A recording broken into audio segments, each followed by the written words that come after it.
अब आपने सुन लिया कि हमें भगवान का नाम लेना चाहिए, सोते जागते उठते बैठते जब मौका लगे तब सीताराम सीताराम सीताराम हम करें। यह एक मार्ग हो गया। और आपने कहीं सुन लिया तो भगवान का नाम कैसे जपें? तुलसीदास जी ने कहा, भाए कुभाए अनख आलसु, नाम जपत मंगल दिसि दसो। आपका मन लगे न लगे, आप भजन में लगे रहो। अच्छा देखो, महापुरुषों ने कहा कि आग है, आग में आप मंत्र बोलकर आहुति देते हैं और अग्नि उस आहुति को अपना रूप बनाती है, जलाती है। पूरी एकाग्रता से मंत्र से आप स्वाहा स्वाहा करते हैं तो अग्नि उस वस्तु को जलाती है।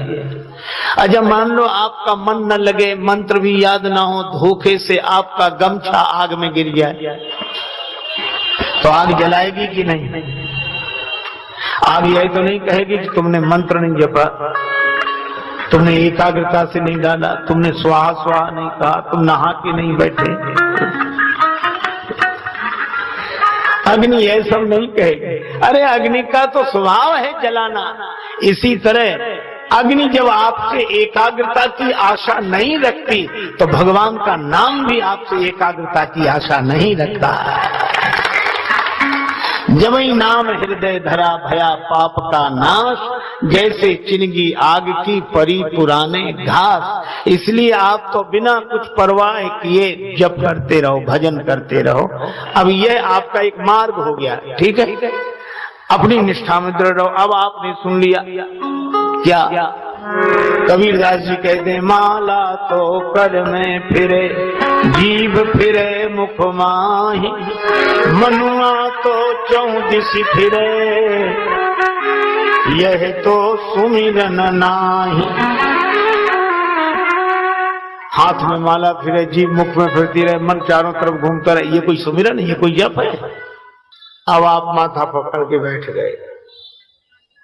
अब अपने पर भी गिलानी हुई, रख दी माला। भजन की विधि सीखेंगे, कोई विधि अलग है इसकी। अब अपना छूट गया, दूसरा मिला नहीं। तब तक किसी ने कह दिया राम राम राम राम करने से क्या कल्याण हो गया? क्या शक्कर शक्कर बोलने से मुख मीठा हो जाएगा? शक्कर खाने से मुख मीठा होगा, शक्कर शक्कर बोलने से नहीं होगा। राम नाम कुछ अलग मर्म है, ये राम राम कहने से कुछ नहीं होगा। अब जितने ये कुतर्क आपको घेरते हैं और आप अपनी निष्ठा से डिग जाते हैं, ये सारे आप ऐसे समझिए कि दुनिया भर के कुतर्क हमारी निष्ठा की परीक्षा करने के लिए हैं कि हमारी निष्ठा दृढ़ है कि नहीं। इसलिए कभी भी अच्छा उनको गलत भी मत कहो। अब कबीर बाबा गलत नहीं कह रहे हैं, पर वो भाव की भक्ति की दृष्टि से नहीं बोल रहे हैं, वो विचार की दृष्टि से बोल रहे हैं। और तुलसीदास जी भाव की दृष्टि से बोल रहे हैं, तो विचार की नाव भी आपको पार ले जाएगी और भाव की नाव भी आपको पार ले जाएगी। लेकिन पहले यह निश्चय करो कि आप भाव की नाव में बैठे हो कि विचार की नाव में, और भाव की नाव में बैठे हो तो विचार की नाव का खंडन मत करो और न उससे प्रभावित हो। आप तो अपनी मस्ती में चले जाओ, इसका नाम भक्ति का मार्ग है। ये भक्ति पक्ष हठ नहीं सठताई, दुष्ट तर्क सब दूर बहाये। अरे जीवन बीता जा रहा है, हम निर्णय ही नहीं कर पा रहे, निश्चय ही नहीं कर पा रहे। क्या निर्णय करना, क्या निश्चय करना? बस सोते जागते उठते बैठते भगवान हम आपकी शरण में हैं, आपका नाम ले रहे हैं, कुसंग का परहेज कर रहे हैं। बस बिगड़ी जन्म अनेक की अब ही सुधरे आज, होए राम को नाम जप तुलसी तज को समाज। राम जी की शरण में रहकर राम जी का नाम लेना और कुसंग का परित्याग करना, बस यह एक मार्ग हो गया। इसी मार्ग के आधार पर हमें चलना चाहिए। या इसी तरह के जो मार्ग हैं, कोई एक मार्ग, भक्ति पक्ष हठ पर नहीं सठताई, दुष्ट तर्क सब दूर बहाई। आप सवेरे जाग गए, बड़ी अच्छी बात है, पर जो नहीं जागे, एक आदमी सवेरे सवेरे जाग गया, उसके एक मित्र थे जो रोज सवेरे जागकर भगवान का भजन करते थे। उस मित्र ने कहा कि भैया हमको भी जगा लिया करो। उसने कहा अच्छा जगा ले। दूसरे दिन वो जागा और उसने उसे भी जगाया, और वो पहले वाला आदमी जागकर भगवान का नाम लेने लगा, और ये जो दूसरा वाला था ये जागा। अब इसने इधर उधर देखा, कई लोग सो रहे थे। अब इसने शुरू किया, कैसे पापी लोग हैं, अब तक सो रहे हैं, जगे नहीं है, इन्हें क्या मनुष्य जीवन जीने का फल मिला, ये तो सो रहे हैं, पापी हैं, नरक जाएंगे, इनकी तो जिंदगी खराब हो गई, इनका ये। तो पहले वाले ने कहा कि हमसे गलती हो गई जो हमने तुम्हें जगा दिया। अरे तो तुम जागे इसलिए थे कि इन सोते हुओं को देखो और इनको गाली दो, इनका विरोध करो। अरे तुम तो जागे थे भगवान का भजन करने के लिए। इसीलिए भैया तुम्हें जीवन मिला है भगवान का भजन करने के लिए, दुनिया भर की बुराइयां देखने के लिए जीवन नहीं मिला। उनका अपना ढंग होगा, आप तो अपने। तेरे भावे जो करे भलो बुरो संसार, नारायण तू बैठ के अपनो भवन बुहार। भगवान ने इतने सुंदर वचन कहे, सुनत सुधा सम, सुनत सुधा सुधा सम वचन राम के, सुनत सुधा वचन राम के, सुनत सुधा। सबन गए पद कृपा धाम के, सबन गए कृपा धाम के, पद कृपा धाम के, सुनत सुधा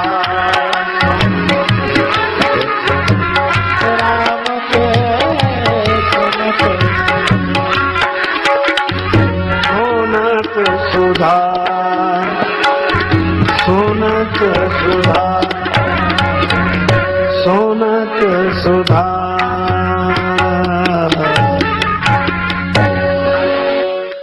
इस तरह भगवान अवधवासियों से सत्संग करते हैं। सभी ने भगवान के चरणों में प्रणाम किया और यह कहा कि प्रभु ऐसी शिक्षा आपके बिना और कोई नहीं दे सकता। अस सिख तुम बिन दे न को, आपकी बड़ी कृपा, बड़ी कृपा। ऐसे भगवान श्री राम स्वधर्म का पालन करते हैं और पूरी प्रजा से कराते हैं। भगवान राम का नित्य का नियम, वेद पुराण सुनहि मन लाई, ये बाल्यकाल में। और अब वेद पुराण वशिष्ठ बखानहि, सुनहि राम यद्यपि सब जानहि। सब जानते हैं फिर भी वेद पुराण गुरुदेव वशिष्ठ वर्णन करते हैं, श्री राम जी सुनते हैं। एक बड़े उच्च कोटि के संत जा रहे थे, उनके साथ उनका शिष्य था। रास्ते में पीपल वृक्ष पड़ा, उन्होंने पीपल की परिक्रमा की, पीपल को प्रणाम किया, हाथ जोड़े, सिर झुकाया। शिष्य बोला, महाराज आप तो इतने उच्च कोटि के, इतने बड़े महात्मा हो, आपको भी ये पीपल को परिक्रमा करना और प्रणाम करना जरूरी है क्या? महात्मा बोले, ये हम तुम्हारे लिए कर रहे हैं, हमारे लिए क्यों? कहा अगर हम नहीं करेंगे तो तुम तो करोगे ही नहीं। गतानुगति को लोका, एक दूसरे की नकल करते हैं लोग। आप ये देखो, जैसे एक आदमी गया तो उन लोगों को ऐसे अभ्यास हो जाता है जल में तैरने का कि वैसे पड़े रहते हैं जैसे कोई पलंग पर सो रहा हो। अब एक आदमी ने देखा कि इसमें तो कुछ करना ही नहीं पड़ता, बहुत आराम है।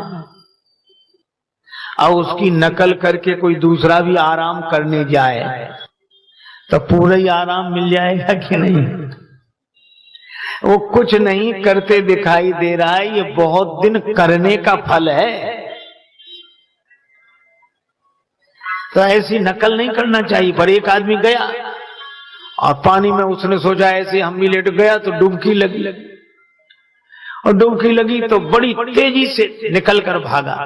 तैरना जो सिखा रहा था उसने कहा ऐसे नहीं, ऐसे ऐसे। उसने कहा हम पांव पानी में रख ही नहीं सकते, और भागा। तो तैराने वाले ने कहा फिर तैरना कैसे सीखोगे? तो कहने लगा कि जब हम तैरना सीख लेंगे तब तालाब में पांव रखेंगे, उसके पहले तो रख ही नहीं सकते। अब बोलो तालाब में पांव ही नहीं रखेगा तो तैरना कैसे सीखेगा? तो कभी कभी ऐसे लोगों के लिए भी महापुरुषों को वैसा ही आचरण करना पड़ता है, ताकि वो हमारे आचरण से प्रेरणा लेकर वैसा ही करें। हम तिलक लगाएं तो वो भी तिलक लगाए, हम जप करें तो वो भी जप करे, हम आसन से बैठें तो वो भी बैठे। भगवान श्री राम ऐसा ही करते हैं। वेद पुराण वशिष्ठ बखानई, पर सुनहि राम यद्यपि सब जानई।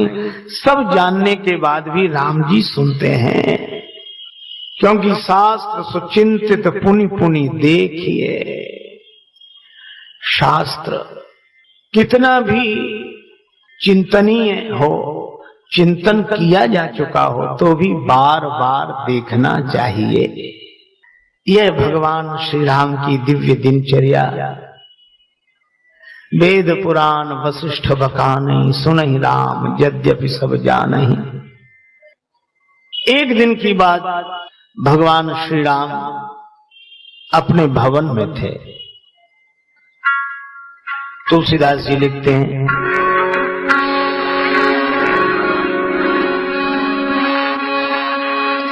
वशिष्ठ मुनि महाराज का आगमन हुआ। कहां? जहां राम सुख धाम सुहाई।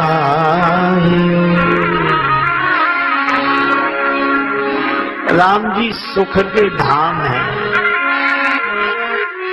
जहां राम सुख धाम सुहाई। और ये राम जी का सुख धाम नाम वशिष्ठ जी नहीं रखा, सो सुख धाम राम अस नाम।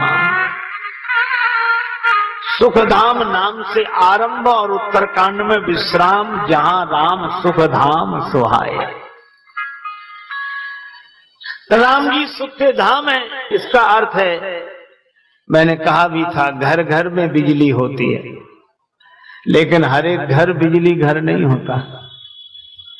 बिजली घर के कारण घर घर में बिजली। इसी तरह धाम धाम में सुख है, पर सब सुख के धाम नहीं है, बल्कि सुख धाम के कारण धाम धाम में सुख है। गुरु वशिष्ठ जी सोचते हैं, सीकरते त्रैलोक सुपासी, जिसके बिंदु से सब सुखी हो रहे हैं, उस सुख सिंधु का दर्शन करें। श्री वशिष्ठ जी आए, राम जी ने प्रणाम किया, चरण धोए, गुरु जी बैठे रहे। राम जी ने चरणों में प्रणाम किया, तिलक किया, आरती उतारी, हाथ जोड़े, आशीर्वाद भी गुरु जी ने दिया। पर गुरु जी ने कहा कि राम, ये सब हो चुका? हाँ गुरुदेव, हो गया। अब अंदर कमरे में आओ। राम जी अंदर गए। गुरु जी ने कहा किवाड़ बंद करो। किवाड़ बंद हो गए। आसन वहां था। गुरु जी ने कहा कि राम तुम बैठ जाओ। राम जी ने कहा कि गुरुदेव, मैं आपके सामने बैठूं?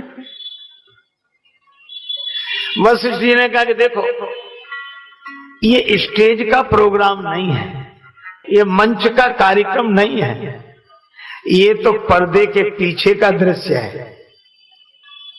ये पुरोहिती का कर्म मैं स्वीकार नहीं कर रहा था, क्योंकि उपरोहित्य कर्म अति मंदा,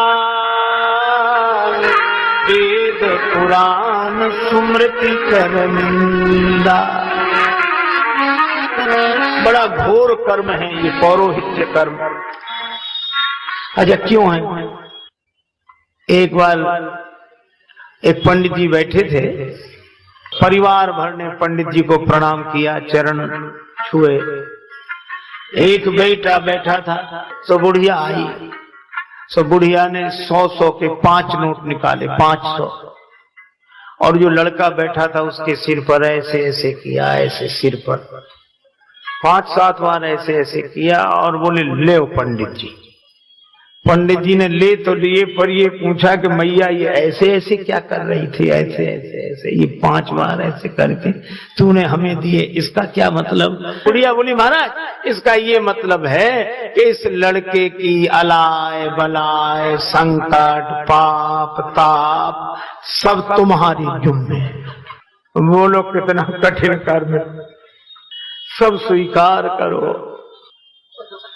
श्री रामकृष्ण परमहंस जी महाराज से एक भक्त ने पूछा, बाबा आपको यह रोग हुआ है, आप इससे मुक्त नहीं हो पा रहे हैं, गले का कैंसर है, बोलते नहीं बनता, पानी निगलते नहीं बनता, इतनी पीड़ा हमसे नहीं देखी जाती है, ये आप जैसे महात्मा में कोई दोष नहीं है, फिर ये रोग क्यों हुआ? कोई पाप नहीं, फिर ये क्यों हुआ? पाप का फल रोग है। श्री परमहंस जी ने मुस्कुरा कर कहा कि देखो ये तुम सब लोगों की वजह से हुआ। कैसे? कहा कि तुम सब आके महाराज प्रणाम, महाराज प्रणाम, महाराज प्रणाम, महाराज प्रणाम, ये चरणों में बार बार प्रणाम, हम कहते रहे खुश रहो खुश रहो खुश रहो खुश रहो। तो इधर से जो खुश रहो तो उधर चला गया, पर जो उधर का दुख है उसे भोगेगा कौन?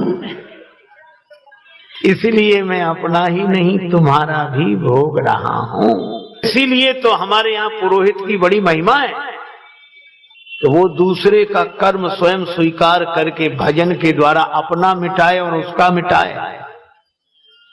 इसीलिए बंदो प्रथम महीसुर चरणा, मोह जनित संशय सब हरणा। ये पुरोहित कर्म बहुत कठिन कर्म है, बहुत।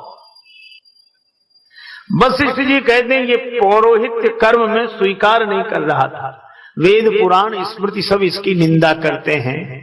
लेकिन ब्रह्मा जी ने कहा जब ना ले तब कहे विधि मोही, कहा लाभ आगे सुत तो ही।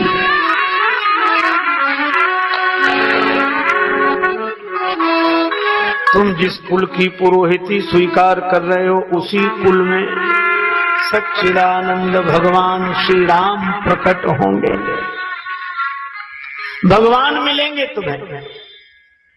तो मैंने यह स्वीकार कर लिया, भगवान मिले तो यह मार्ग बड़ा अच्छा।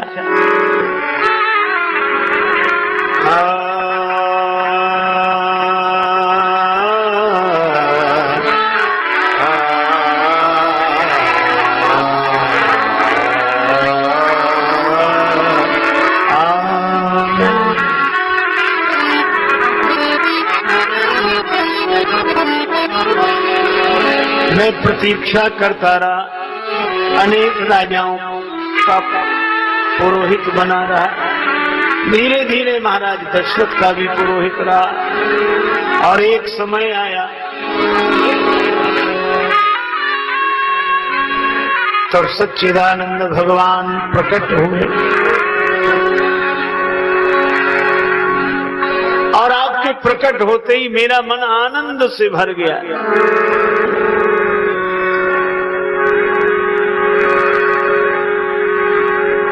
क्योंकि 4-4 पुत्रों का जन्म,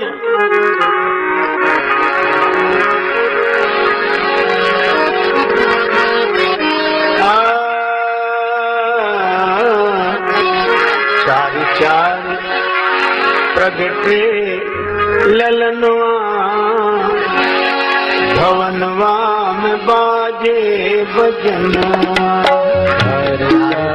प्रगटे ललनवा भवनवा में बाजे भजनवा चार चार प्रगटे ललनवा भवनवा बाजे बजनवा चार चार प्रगटे ललनवा भवनवा बाजे बजनवा चार चार प्रगटे ललनवा भवनवा बाजे बजनवा।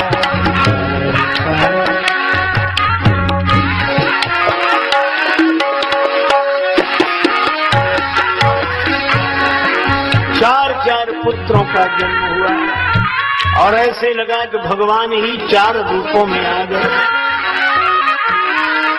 और इतने सुंदर सुंदर दुई सुत नीलमणि छवि छीनत दुई सुत कंचन बरनवा भवनवा बाजे बजनवा सुत कंचन बरनवा भवनवा बाजे बजनवा ललनवा भवनवा बाजे बजनवा चार चार प्रगटे ललनवा भवनवा बाजे बजनवा।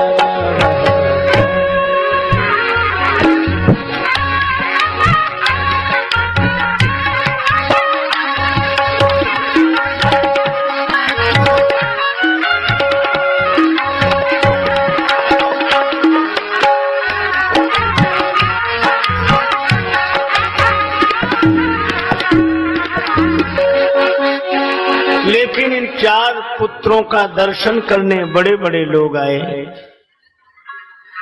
और सबने बड़े भक्ति भाव से प्रेम से दर्शन किया, पर मेरी विडंबना यह कि मैं जानता रहा कि तुम भगवान हो। मुझे समझ में आ गया कि तुम सच्चिदानंद प्रभु हो, लेकिन मैं तो तुम्हारे कुल का पूज्य था, पुरोहित था, इसलिए मुझे वही सब करना पड़ा। मैं तुम्हारा गुरु बना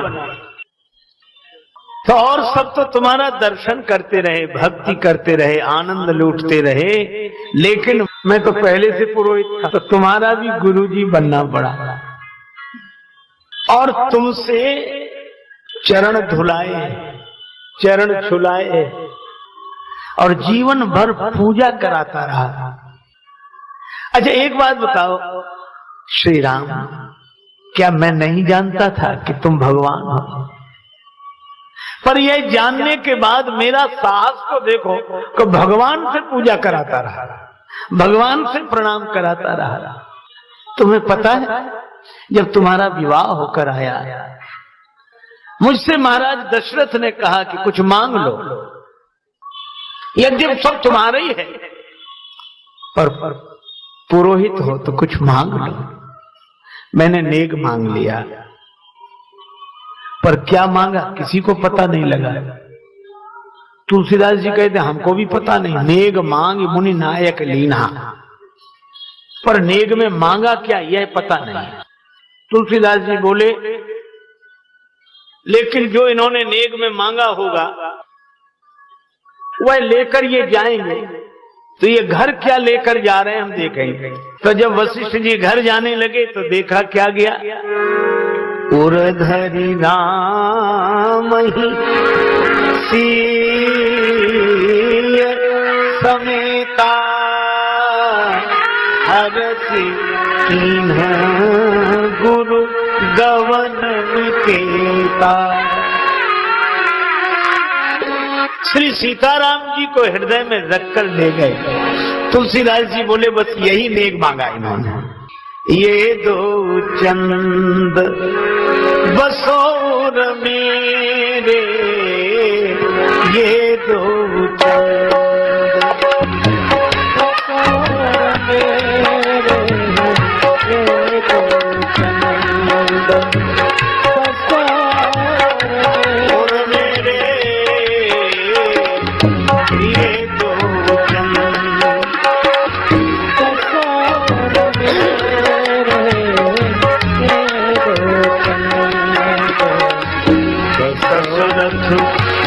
सुतयरु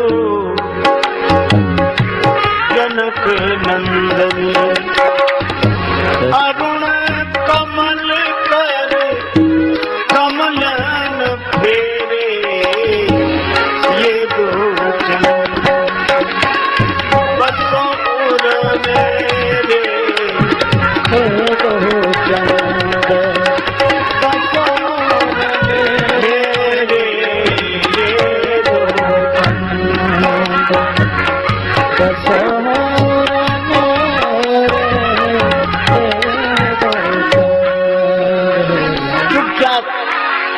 श्री राम जी आपकी और श्री जानकी जी की मूर्ति मन में बसाए रहा, हृदय में ध्यान करता रहा, लेकिन आपकी लीला में भूमिका तो पुरोहित की मिली थी, इसीलिए पूजा कराता रहा।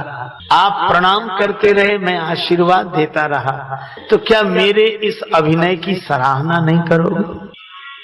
राम जी ने कहा, गुरुदेव आपको प्रणाम है। गुरु जी बोले, प्रणाम तो तुम बाहर कर चुके, अब मैं कर रहा हूं तुम्हें प्रणाम।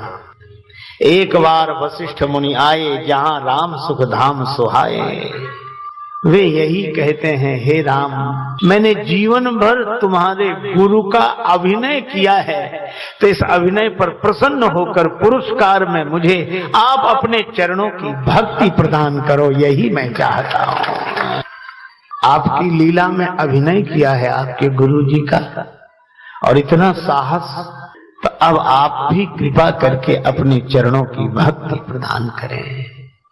कबहु घटे जनि नेह, आपके चरण कमलों में सदा प्रेम रहे। एक यह लीला हुई। अयोध्या में चारों तरफ आनंद ही आनंद।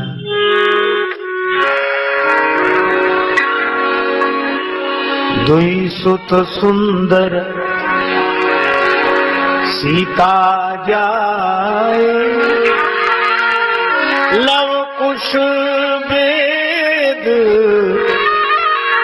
पुराण गाए।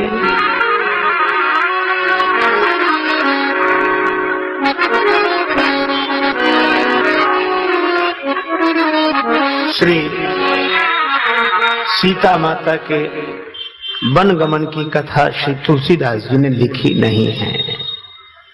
श्री रामचरितमानस का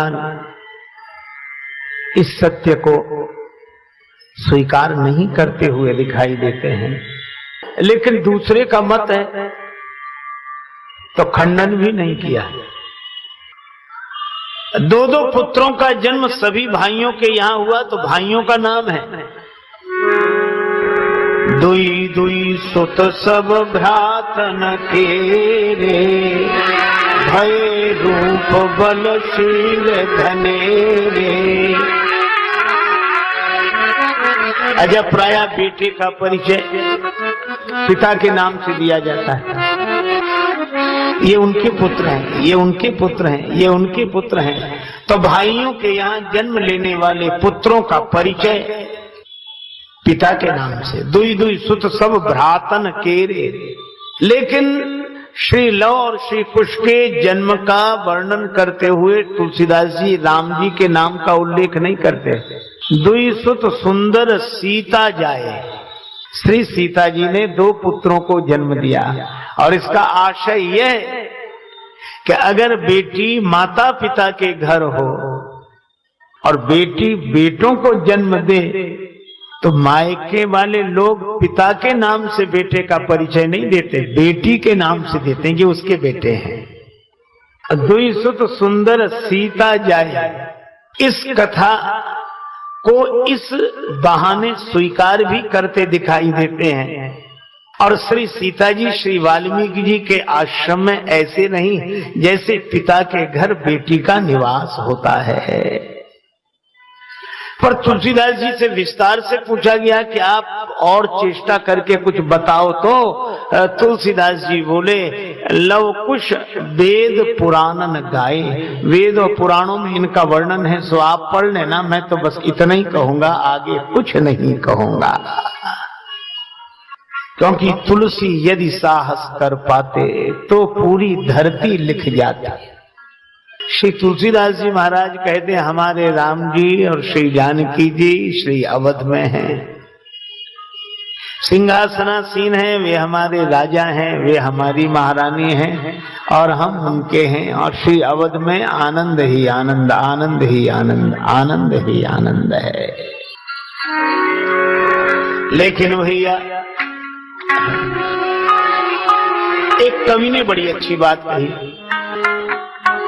श्री सीता जी जब श्री वाल्मीकि जी के आश्रम में थे तो नतक ग्रीवा मिलान मुखा कृष्यकाय वैदेही को विराजमान देखा वट वृक्ष के नीचे।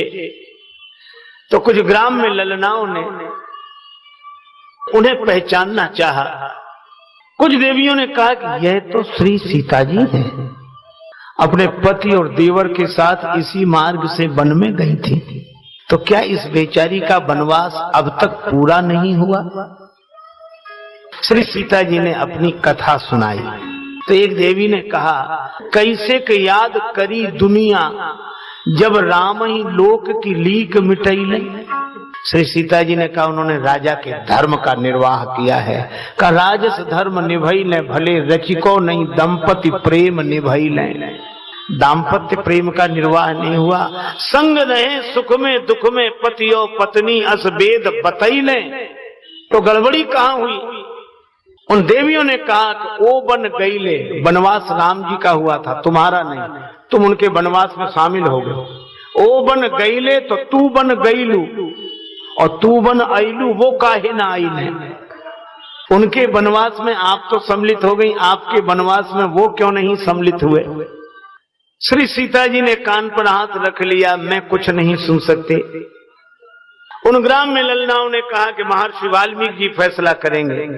वाल्मीकि जी महाराज के पास जब बात गई तो श्री वाल्मीकि जी ने कहा, राम हो या रावण हो, बलि चाहे बामन हो, यश अपयश शेष जग में रहेंगे। जब जब चर्चा चलेगी श्री राम जी की, सिया जी की महिमा में तृण के सम बहेंगे। आगे आगे राम सदा पीछे पीछे सिए चली, अब आगे आगे सिय राम पीछे ही रहेंगे। राम सीता कोई ना कहेगो, सब सीताराम सीताराम कहेंगे। लंका में सताते रहे क्रूर आतताई वृंद, बाल किंतु चिंता की कृपा की ना कृपान की। राम जी गए थे वन एक बार जीवन में, किंतु वनवास गई दो दो बार जान के। यह कथा यद्यपि रामचरितमानस में नहीं है, पर लोक चर्चा का विषय है। इसमें मैं केवल एक बात आपसे कहना चाहता हूं, वह यह है कि आज तक लोग बिना सोचे समझे ये राम जी ने गलत किया, ये राम जी ने गलत किया, श्री राम ने ये गलत किया, सीता जी को निकाल दिया, और ये ऐसे ऐसे। लेकिन एक बात मैं बताऊं आपको, यह राम जी के अनन्य प्रेम का उदाहरण है। श्री सीता जी पर दोष लगाने वाले कुछ लोग भगवान श्री राम अग्नि परीक्षा ले चुके हैं, जानते हैं। राम जी ने सोचा कि अगर मैं कहूं कि नहीं, मैं किसी की परवाह नहीं करता, मैंने खुद देखा है, तो श्री सीता जी कभी निष्कलुष नहीं हो सकेंगे।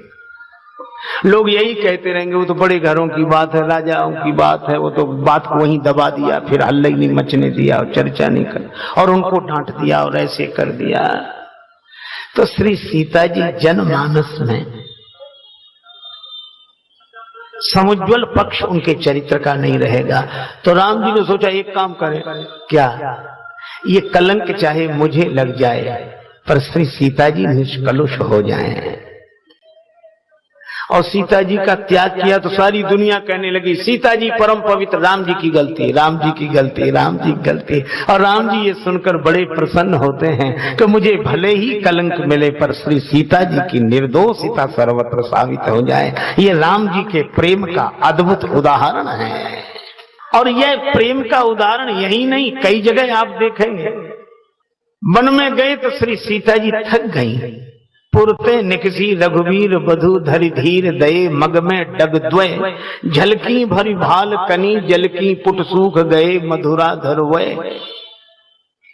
राम जी ने देखा कि सीता जी श्रमित है, तो राम जी ने लक्ष्मण का, लक्ष्मण तुम जल ले आओ। और राम जी बैठकर कांटा निकालने लगे।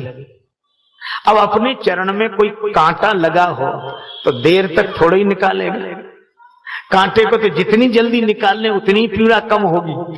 पर श्री राम जी बैठ विलंब लो कंटक काढ़े, बड़ी देर तक कांटा निकालते हैं।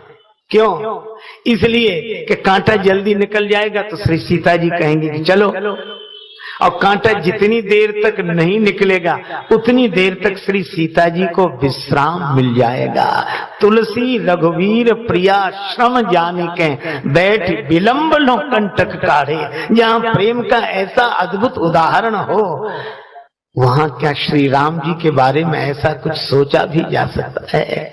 इसलिए श्री सीताराम जी कहियत भिन्न न भिन्न, बंदो सीता राम पद जिनहि परम प्रिय खिन्न।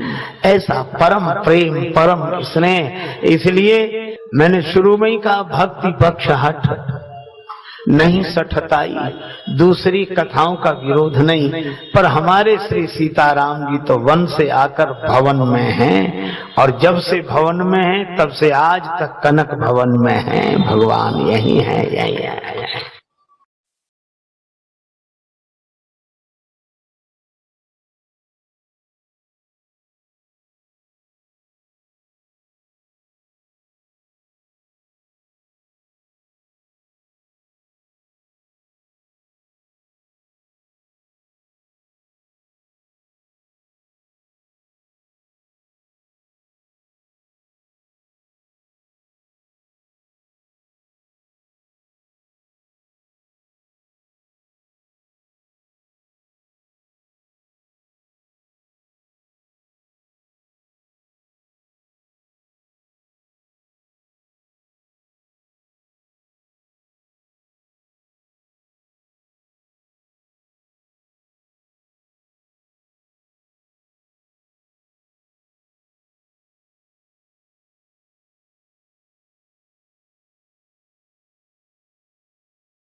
सुघर सोपान सो द्वार सुहावे, छटा मनोहर मोहे मन भावे।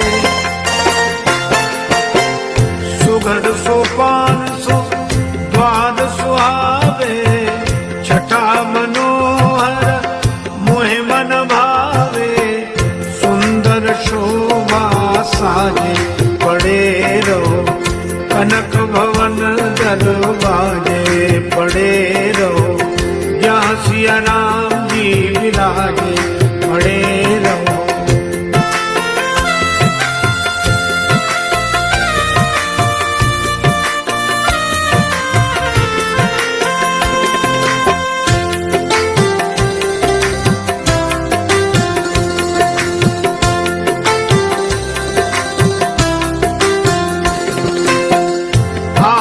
जात संत जन दर्शत, दर्शन करके सुजन मन हर्षत।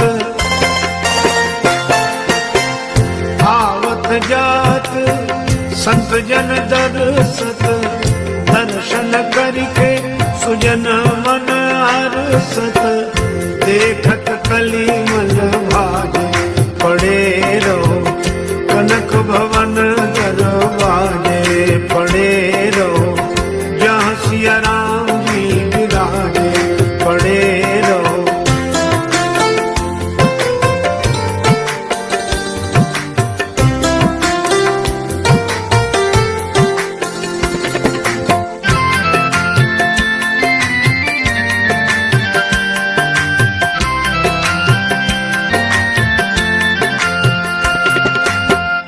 अवध बिहारी सिंहासन सोहे संग श्री जनक लली मन मोहे।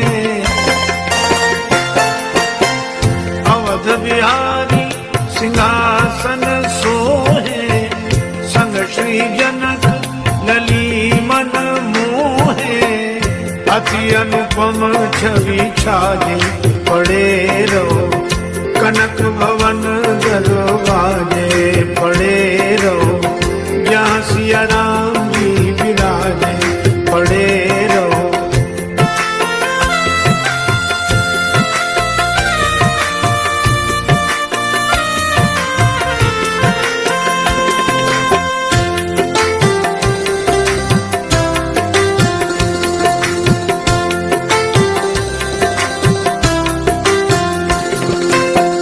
श्री सिया राम भूप ही हारी लखी राजेश जाहि बलिहारी। श्री सिया राम रूप ही हारी लखी राजेश जाहि बलिहारी।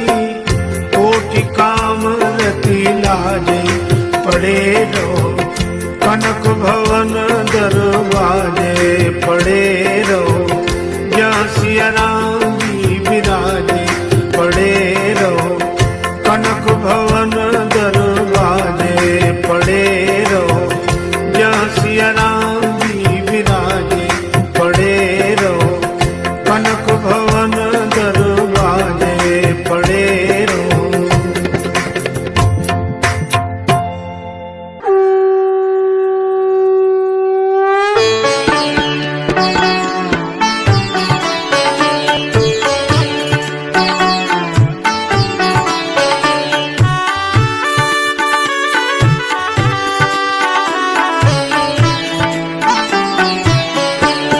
आरती अवध बिहारी की दयामयी जनक दुलारी की।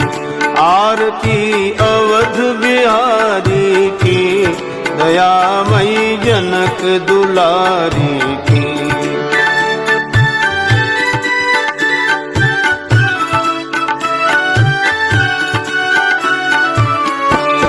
सिंहासन सोहे युगल सरकार परस्पर हंसी हेरत हर बार। मधुर कछु बोल लेत मन मोल ललित छवि प्रीतम प्यारी की। दयामयी जनक दुलारी की।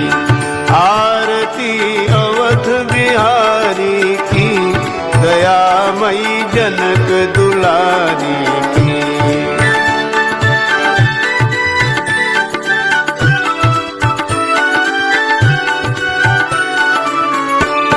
पलोटत पाए अंजनी लाल निरख पद पंकज होत निहाल। कहत रघुराई धन्य शिवकाई पवन सुत गिरिवर धारी की। दयामयी जनक दुलारी की। आरती अवध बिहारी की दयामयी जनक दुलारी की।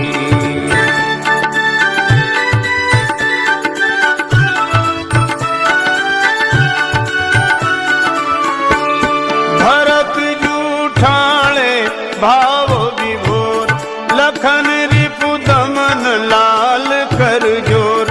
लखें मुख चंद लेत आनंद धन शोभा धनुधारी की। दयामयी जनक दुलारी की, आरती अवध बिहारी की, दयामयी जनक दुलारी की।